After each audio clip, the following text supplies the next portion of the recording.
Today we're going to be going over what you're going to be looking for out of today's AR-15s. It's going to be rapid fire information.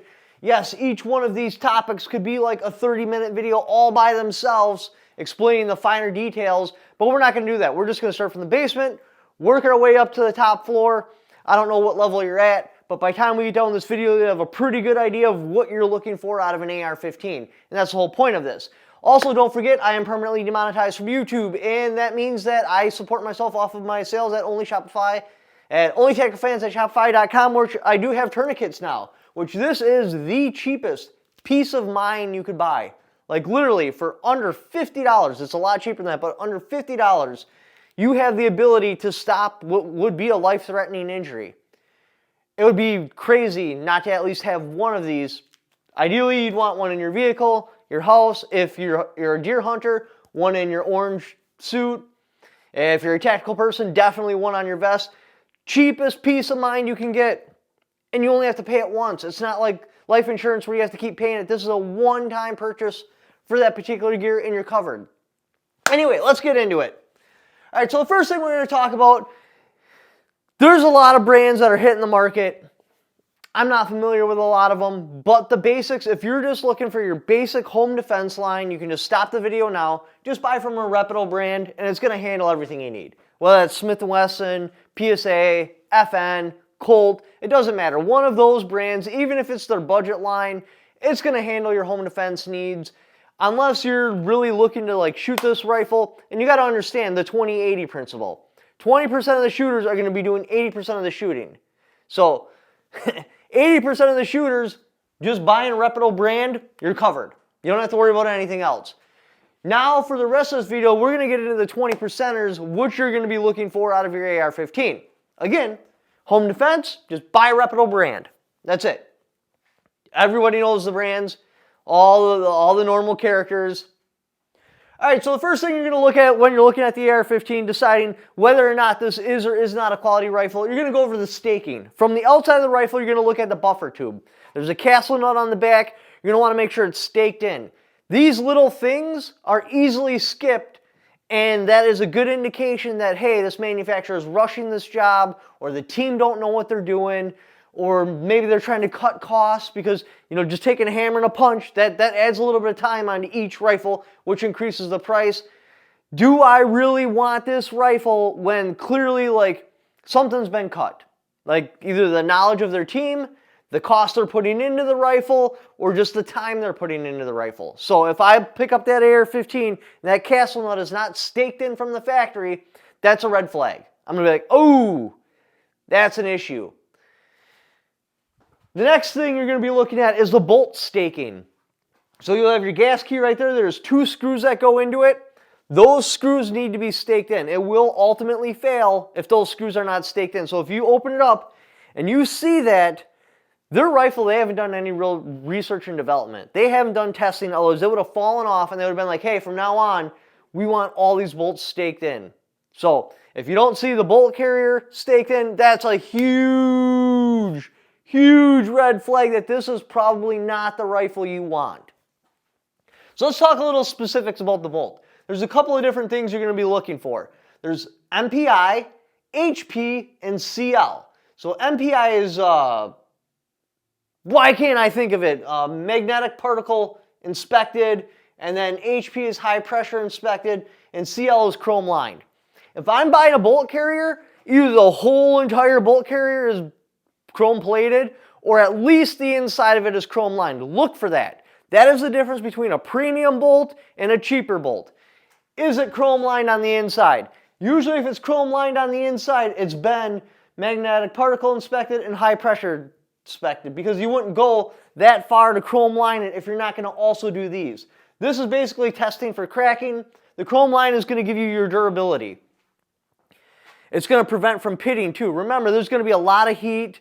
There's going to be carbon going in there. Yeah, carbon is basically graphite, but I digress. Moisture gets exposed to your bolt carrier. You want that internal little sleeve right there chrome lined, otherwise you're going to run into issues. You're just not going to have the quality of reliability you're looking for if you're one of the 20%ers. So either get a completely chrome bolt, or at least make sure it's chrome lined. Now the materials you're going to be looking for, you're going to be looking for Carpenter 158 or 9310 steel. That's what you want your bolt carriers made out of. So, all right, let's go over it again, just to recap. Look for staking. If there's no staking done, don't touch the rifle. Okay, now the staking's done. Now let's look at the bolt carrier and look at how it's manufactured, because this is the heart of your rifle. This is the only real moving piece. Yeah, you got your trigger mechanism and stuff, but this is what's going back and forth. This is what's handling the stresses. This is what's locking into the barrel. Typically, if you have this stuff done, you have a quality bolt. You don't have to worry about it. You're not going to have to worry about ears shearing off or anything like that. If you have a bolt that's not chrome lined, it has no magnetic particles inspecting, it's not high pressure tested, and they won't even tell you what material it's made out of, yeah, that bolt's at risk of being sheared off. And with the new higher pressure ammunition that's coming out, you want to make sure you have these things. This way, when that new 100 PSI 223 ammo or 5.56 ammo comes out, you can buy it and with confidence run it through your rifle and not have to worry. All right, fit and finish. Another big one. Look over the rifle. If you're seeing blems, because, all right, so PSA sells blems receivers. You can buy a blem receiver. That's different. That's them acknowledging, hey, this receiver has a blem in it. Would you like to buy it at a discount price? Completely different than pulling a rifle off of the rack, looking at it, and you see a blem on the receiver. If you're seeing blems on the receiver, they've probably cut cost. And do you want a rifle that they've cut costs? Absolutely not. You're looking for a perfect fit and finish. You want color matched. The receiver material you want made out of is 7075 T6. Do not buy polymer receivers. We've had a couple come through the store and every single one of them had issues. I've never seen any love out of polymer receivers. Yes, 3D printing is a different thing. That's something else. We're talking about you're buying a rifle off of the rack and you're going to be doing some shooting with it. So look it over. Do you see any blems on the nitriding or melaniting on the barrel? Is there any like chips, blems, something like that? Sometimes when you split open the receiver and you pull the bolt carrier out, look for any salt that was left behind on the nitriding process inside there because it'll get caught in there. On the barrel extension, if you see it get caught in there, those will be a little rust in there. Again, the team is lacking the information to make a quality rifle. Put that rifle down, just pass on that one, go on to the next. All right, so with the rattling in between the upper and lower receiver, that's normal. You're going to see that. If you don't see that, it's probably a high shelf lower receiver. And in my personal opinion, you don't want a high shelf lower receiver because this is a politically correct lower receiver. There's 3 different cuts. Well, I shouldn't say this. There's a whole bunch of different cuts. But the 3 main cuts you're going to run into is you got a high shelf, low shelf, and an M16 cut. Stay away from the high shelf. Yes, you do get a tighter upper and lower fit. So if you're building a DMR, well, if you're building a rifle, then it probably don't really matter. But if you're buying a DMR, yeah, then a high shelf would be okay. But otherwise, so right now, the low shelf and the M16 cut is just more of like a memorabilia cool thing, kind of like this detached thing right here was run by a Navy SEAL operator. So the low shelf and the M16 cut, a low shelf you can put it in a drop-in auto sear. You can't put a drop-in auto sear in a high shelf. That's the whole point of it, is to bring the space up between the takedown pin. All right, so your takedown pin comes through there, you got a little square thing, and then the receiver will butt right up against it so you can't fit a drop-in auto sear in between there. And then an M16 cut, obviously, if you have an M16 cut on your receiver, that means all you would have to do is drill a hole in the side, and well, now you've converted it to a machine gun. Why these are important is I truly believe, at least for AR-15s, the government's going to back off. I don't know when, but very, very soon you'll be able to convert legally an AR-15 to a machine gun. You may not even have to register it with the NFA. We'll have to see which way the things go, but at least we're looking at the 86 ban coming off. If that comes off for AR-15s, well, now you definitely want an M16 cut low receiver so you can easily convert it. These are not really common. You have to look for one of these. You're probably building your AR-15 if you buy an M16 cut low receiver, just because gun manufacturers don't want the news to be like, oh, and they have an M16 cut lower, so they're trying to aid for them. Basically, they don't want to get auto key card. They don't want to have it, so yeah, they're not breaking the law by making an M16 cut lower receiver because it's not an M16 yet. You still have to manufacture it into a machine gun, but because the M16 cuts are there, they're looking at it like, oh, well, we've seen what happened with the auto keycard case. Do we want the prosecutor to be like, we were encouraging our clients to convert their firearms to machine guns? No. So what you're going to be looking for is a low shelf, obviously, because when the 86 ban lifts, you can drop a machine gun conversion device right into them. It's not a problem.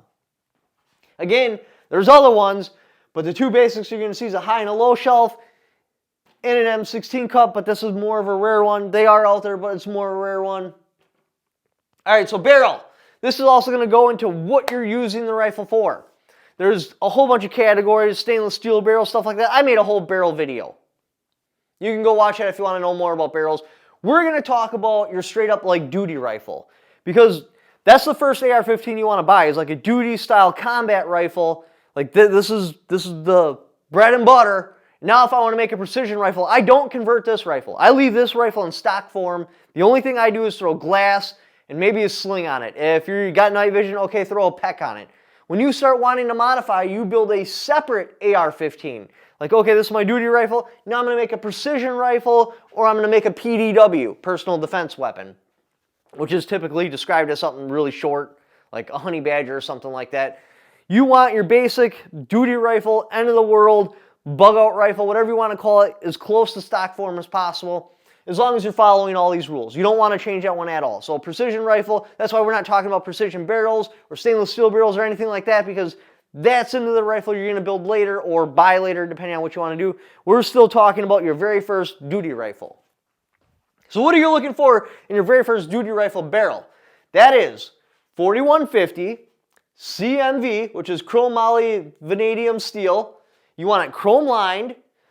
Now, cold hammer forge, this isn't that important, but it does give you more strength, because there's button rifling in this cold hammer forge. So CHF, cold hammer forge, and you want it in a 1/7 twist. Now, I'm saying 1/7 twist. I used to recommend people a 1/9, but because of the new high pressure ammo coming out and we're pushing away from these lighter projectiles, like even the M855A1, which will ultimately become the standard ammunition you feed in AR-15s as time progresses and the military surplus just gets dumped on the market, that requires a 1/7 twist barrel. So to future-proof your AR-15, go with a 1/7 twist. Now, if you really want to go up to S-class, like I'm baller status, an FN barrel. They're the gold standard. From what I understand, and this is when I went in, so maybe things have changed, but if you want the Primo barrel, it's made by FN. Even PSA uses FN barrels on their premium rifles. They're that good. They provide great accuracy. It's going to be a 1/7 twist. They're cold hammer forged, chrome lined, 4150 CMV. The best of the best is right here in this box when it comes to your duty rifle. Obviously, you know, like precision rifles and that, okay, now the box opens up. We're looking for different requirements. We're looking for maximum length, future-proof, maximum durability to handle high-pressure ammunition. So this is the gist of what you're looking for in your first AR-15 or your premium, your workhorse, your go-to-war, shit hits the fan AR-15, and keep it light. If you can, keep the plastic handguards on there. Don't free float the barrel. Don't do any of that. Keep your pinned-in A-pillar gas block on there. That is the most reliable. Because when you start putting screws in there, how do you get a stuck screw loose? You vibrate it and you heat it up. What happens on the end of your barrel? It vibrates and it heats up. So when you're looking for maximum strength, you keep that pinned-in A-pillar sight. Keep your plastic handguards. Keep the rifle light. Throw on glass and a sling, and that's it. If you really, really have to throw something else, okay, throw it on, but like for real, you want this rifle to be light. You want it to be a handy-dandy little tool. You just pick it up and you go. You don't want a 10-pound boat anchor. You want to keep this bad boy like 7 pounds, 8 pounds, somewhere in there. Because then when you put in a loaded magazine and stuff like that, like it starts adding up quick. A loaded magazine is a pound all by itself. So now if this rifle is 7 pounds, now it just went to 8. Or if it was 8 pounds, it just went to 9. You see where that starts going? Now you throw on glass on there. Glass is typically around a pound, sometimes 2 pounds. So we're starting at 7. We throw our glass on there. Now we're at almost 9. Throw in a loaded magazine. We're at 10 pounds for a 5.56. That's awful. So again, keep that weight down. Don't free float it. Don't take off the A-pillar gas sight. Keep it as close to factory as possible. Also underneath the plastic handguards, Make sure it's got the metal under there. If it doesn't, that's a good indication they're taking shortcuts. Like the Smith & Wesson MMP15, that doesn't have the metal underneath the handguards. But they assume that, all right, people are going to change these anyways. Why should we put the extra heat protection in there? Well, if you're getting an FRT and you're running some of the newer ammunition, you absolutely need that heat protection in there, otherwise you're going to melt off your handguard. So pull off your handguard, make sure it's got metal. Well, you can just look through the holes and make sure you see something shiny in there. Anyway, appreciate you guys watching the video. Again, if you'd like to help support the channel directly, only tactical fans at Shopify.com, where you can get tourniquets, MREs, and other cool life-saving stuff. Or if you don't want to spend any money, but you'd still like to help support the channel, the best way to do it is go down to the description, click on the Amazon affiliate link. Just by clicking on that link. Even if you don't buy what that link is for, just clicking on it. And doing the Amazon shopping you're already going to do anyway. That'll kick back for it because you came there off my channel. Thank you for watching. Don't forget to subscribe.